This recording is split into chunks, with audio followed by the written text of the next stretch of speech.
74e minute hier soir, Lacazette pour Gourcuff qui lui remet en une touche. L'attaquant lyonnais sert alors Gomis sur un plateau. En une action, les Lyonnais ont confirmé leur grand retour en forme. Victoire 2-1 devant l'OM.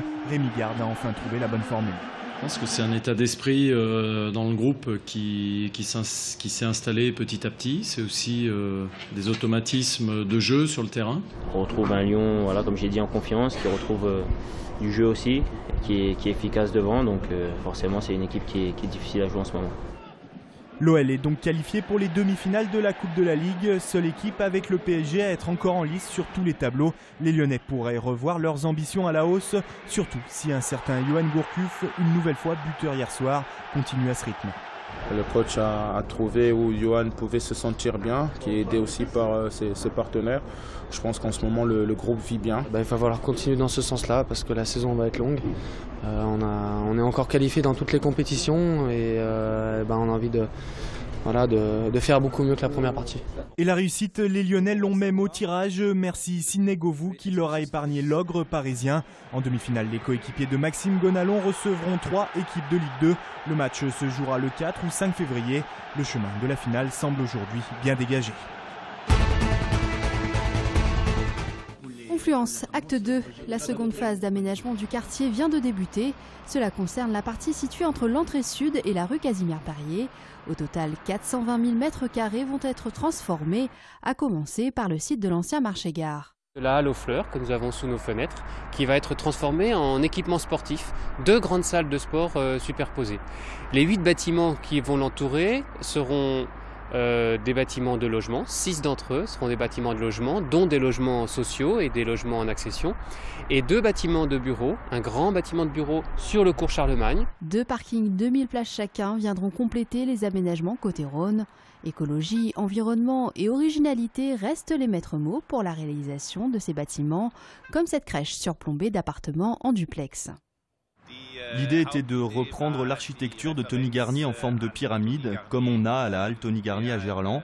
C'est à partir de cette conception architecturale que j'ai imaginé ce bâtiment et la crèche au rez-de-chaussée. Fin des travaux prévus en 2017, viendra ensuite l'aménagement de la pointe sud de la Confluence, avec notamment la réalisation de la maison de la danse, pour un coût total d'1 milliard d'euros. Gérard Collomb sort du bois. 2 mois avant le premier tour, le maire de Lyon lancera officiellement sa campagne pour les municipales mardi prochain.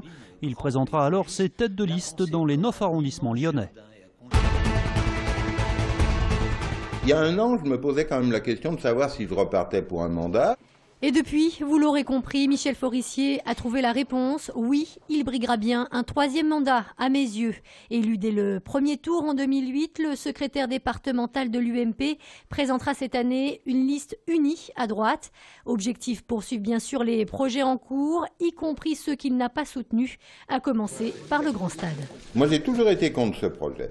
J'étais à la pose de la première pierre. Pourquoi? Parce que c'est une réalité. Ce projet, il se fait. Aujourd'hui, pour défendre les intérêts des Majolans, c'est de se battre pour que les nuisances soient minimum.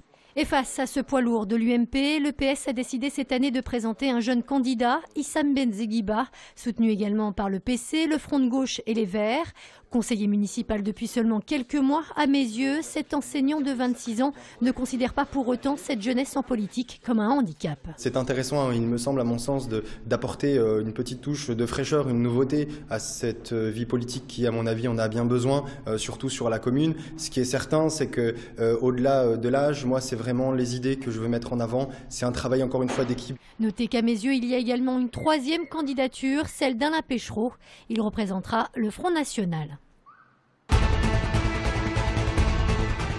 Paul Bocuse a quitté hier la clinique protestante où il a été opéré du dos et va entamer maintenant sa convalescence. L'intervention était destinée à lui rendre de la motricité. Le chef 3 étoiles va fêter le mois prochain ses 88 ans. Signature ce matin du premier emploi franc dans le Rhône. Samir, 21 ans, résident à Vaux-en-Velin, a signé un CDI pour un poste de maintenance au TCL. Les emplois francs offrent une prime de 5 000 € aux entreprises qui embauchent un jeune des quartiers de zones urbaines sensibles où le taux de chômage est 2,5 fois plus élevé. Oui, j'ai un BTS électrotechnique. J'ai travaillé en intérim, seulement en intérim. Et puis j'avais pas trouvé de CDI entre temps. C'est une priorité de l'entreprise que nous puissions recruter du personnel qui vienne de toute l'agglomération, quel que soit le quartier, quelle que soit l'origine. L'État investit 25 millions d'euros en faveur des emplois francs. Il y en aura 290 dans le Rhône cette année.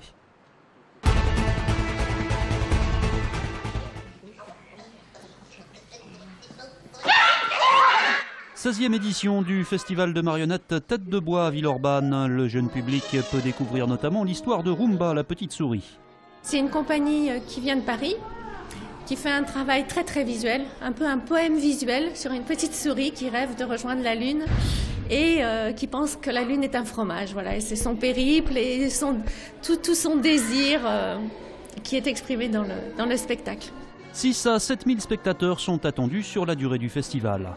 Il y a l'avant-festival, et ça, l'avant-festival, c'est une année où je parcours la France, les pays même limitrophes, pour aller à la recherche des spectacles. Et puis après, c'est un coup de cœur pour faire le programme. Un programme à découvrir jusqu'au 22 février à l'espace Tonquin de Villeurbanne.